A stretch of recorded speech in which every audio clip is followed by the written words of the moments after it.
Saudara sekalian, berjumpa lagi dengan PJP Ginting Channel Opini Kebangsaan. Topik yang kita bahas kali ini adalah PDIP versus Partai Koalisi Besar. Nasdem mendeklarasikan Anies Baswedan sebagai baca pres tahun 2024 pada Oktober 2022 yang lalu, yang segera didukung oleh Partai Demokrat dan Partai Keadilan Sejahtera. Sebelumnya, pada Agustus 2022, Partai Gerindra telah mendeklarasikan Prabowo Subianto sebagai baca pres tahun 2024.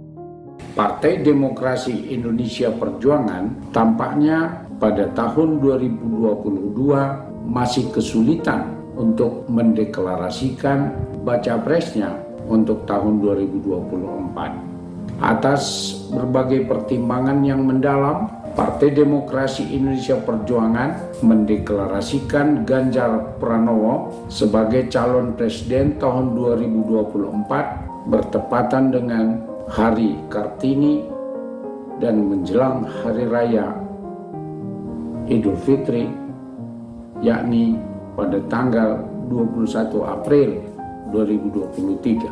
Segera setelah pencapresan Ganjar Pranowo, konstelasi partai politik menjadi dinamis. Anies Baswedan dengan jargon perubahan bersama partai pendukungnya segera bergerak ke basis-basis massa dengan mendowngrade capaian-capaian pemerintah.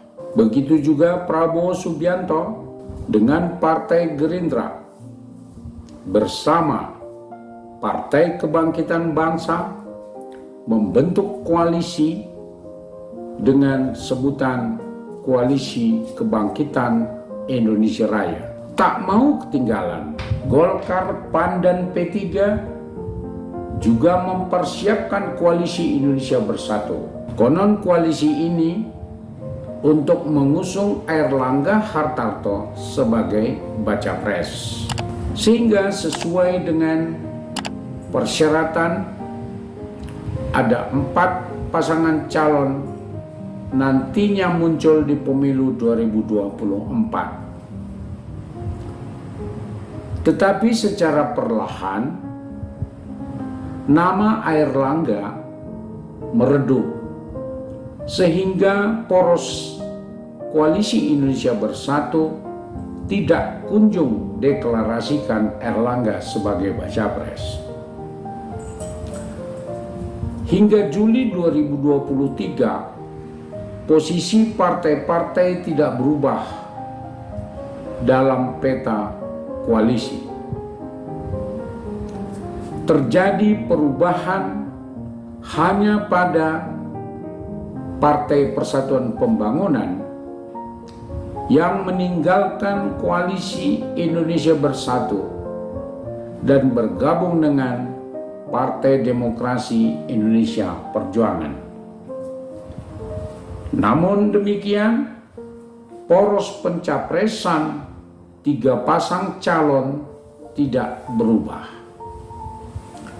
Tetap masih poros Partai Demokrasi Indonesia Perjuangan bersama Partai Persatuan Pembangunan, Hanura, dan Perindo, di mana keduanya adalah partai non-parlemen. Capresnya adalah Ganjar Pranowo yang mengusung keberlanjutan dan percepatan. Prabowo Subianto adalah capres poros Kebangkitan Indonesia Raya yang didukung oleh Gerindra dan PKB yang mengusung narasi keberlanjutan dan perbaikan. Nasdem, PKS, dan Demokrat yang mendukung Anies Baswedan mengusung jargon perubahan dan peningkatan. Saudara, Di bulan Agustus 2023, dinamika perpolitikan partai makin meningkat berkaitan dengan cawapres. Karena belum satupun capres memiliki cawapres sebagai pasangannya.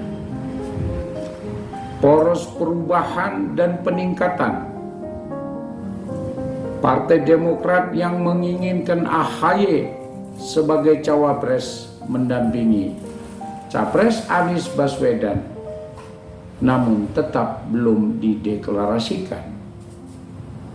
Begitu pula Poros Kebangkitan Indonesia Raya dengan jargon keberlanjutan dan perbaikan. PKB selaku pendukung menginginkan Cak Imin sebagai cawapres, mendampingi Prabowo Subianto sebagai capres, namun juga belum dideklarasikan. Sama halnya Partai Demokrasi Indonesia Perjuangan bersama Partai Persatuan Pembangunan, Perindro, dan Hanura sudah memiliki capres Ganjar Pranowo yang mengusung jargon keberlanjutan dan percepatan, juga belum memiliki cawapres. Partai Demokrasi Indonesia Perjuangan sebagai satu-satunya partai yang lolos presiden threshold sangat leluasa menentukan cawapresnya. Walaupun Partai Persatuan Pembangunan sudah menyodorkan Sandiaga Uno sebagai cawapres pendamping Ganjar Pranowo, tetapi hingga kini penetapan cawapres dari PDIP pun belum dideklarasikan. Hanya saja berdasarkan penjaringan dari Partai Demokrasi Indonesia Perjuangan, ada 10 nama yang berpeluang dan memungkinkan salah satunya untuk mendampingi Ganjar Pranowo. Dan hingga saat ini baru mengerucut ke dalam 5 nama, yaitu Sandiaga Uno, Erick Thohir, Andika Perkasa, AHY, dan Cak Imin. Nama-nama ini secara politik menjadi magnet yang menggoda terhadap PAN yang mewakili Erick, Partai Demokrat yang mewakili AHY, dan PKB yang mewakili Cak Imin. Bila PAN melakukan kerjasama politik bersama Partai Demokrasi Indonesia Perjuangan, maka peluang Airlangga, capres dari poros KIB, telah pupus. Bila Partai Demokrat tertarik kerjasama politik dengan PDIP, maka peluang Anies Baswedan gugur.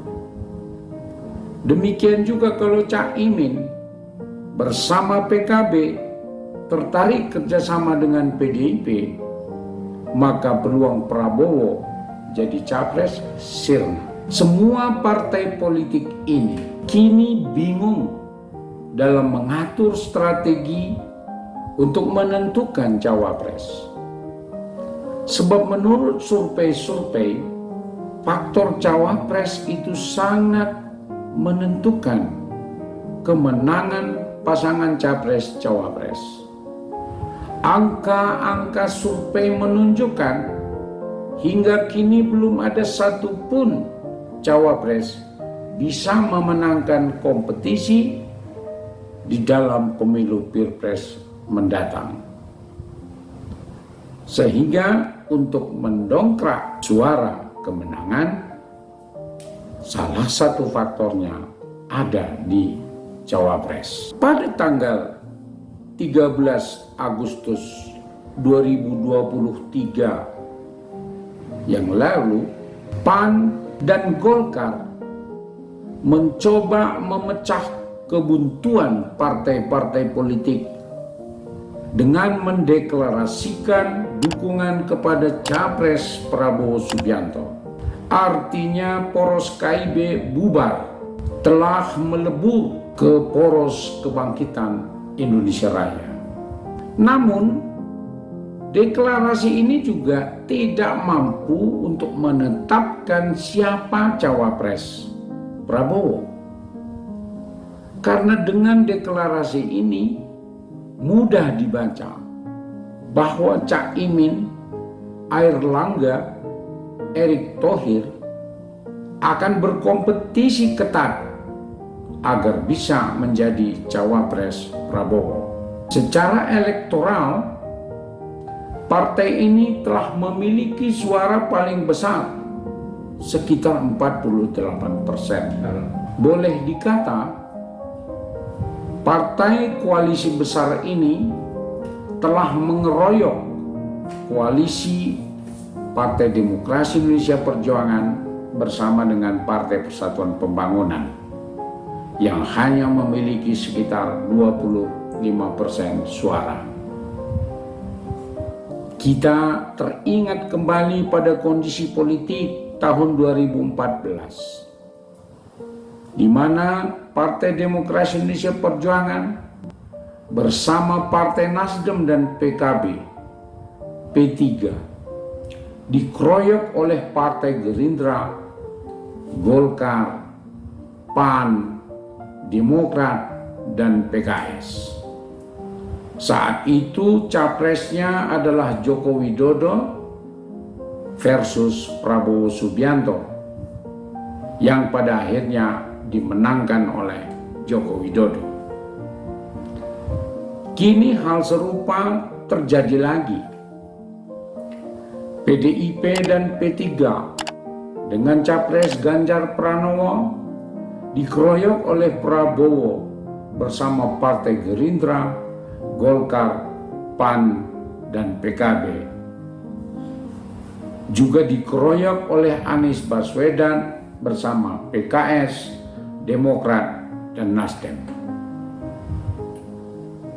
Semua partai hingga pendaftaran pasangan capres-cawapres bulan Oktober mendatang masih sangat dinamis. Masih terbuka kemungkinan koalisi partai-partai berubah. Terkait tentang penetapan cawapres, bila saat ini PDIP dan P3 dikeroyok, maka pada bulan Oktober 2023 malah bisa terjadi sebaliknya. Ketika kepentingan cawapres Prabowo dan cawapres Anies sulit ditetapkan, besar kemungkinan Partai Nasdem akan kembali ke PDIP. Begitu juga PKB, Golkar, PAN, besar kemungkinan merapat kembali ke PDIP. Kalau ini berlangsung, maka apa yang terjadi pada tahun 2019 bisa terulang kembali, di mana Prabowo Subianto didukung oleh Partai Gerindra, Demokrat, dan PKS. Sedangkan Ganjar Pranowo didukung oleh PDIP, P3, Golkar, PAN, PKB, dan Nasdem. Jika situasi dan kondisi ini menguat hingga bulan Oktober saat pendaftaran pasangan capres-cawapres dilakukan oleh KPU, maka partai-partai pendukung Ganjar Pranowo telah memiliki suara di atas 60%. Dan Prabowo yang didukung Gerindra dan PKS dan Demokrat sekitar 35%. Dipastikan Ganjar Pranowo akan menjadi presiden ke-8 tahun 2024 akan datang. Saudara sekalian, demikian kajian kita kali ini. Semoga bisa memberi informasi yang mencerdaskan, sehingga kita bisa menentukan pilihan terhadap capres yang didukung oleh partai nasionalis dan ideologis. Saudara, agar channel ini besar, mohon dukungan subscribe, like, komen, dan share. Terima kasih.